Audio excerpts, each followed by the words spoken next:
Hello Sheila, ano ang dahilan at sinuspindi ng UK, Italy, US, Canada at Australia ang kanilang suporta para sa UNRWA?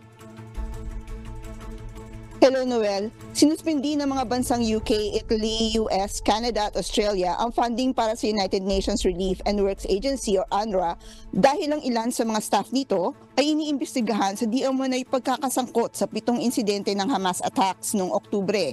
Inanunsyo ng UNRWA noong Biyernes na sinimulan na ang full investigation sa ilang staff members nito at ang iba pang aligasyon patungkol sa organisasyon. Agad ding itinigil ng ahensya ang kontrata ng mga akusado. Ayon kay Australian Foreign Minister Penny Wong, lubhang nababahala ang bansa hinggil sa mga aligasyon na ito sa UNRWA. Ang suspensyon na ito ay ilang araw lamang matapos ang anunsyo ni Wong na dodoblehin ng Australia ang humanitarian funding para sa mga conflict-afflicted populations sa occupied Palestinian territories. Kasama na dito ang $6 million na tulong para sa UNRWA. Noel?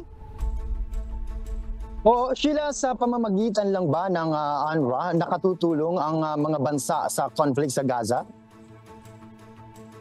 Noel, ang UNRWA ay isa lamang sa mga ahensya na tumutulong sa Gaza. Ang Canada, for example, ay inallocate ang $60 million funding nito sa mga 8 ahensya. Kasama na dito ang Humanitarian Coalition, ang International Red Cross, World Food Program at WHO.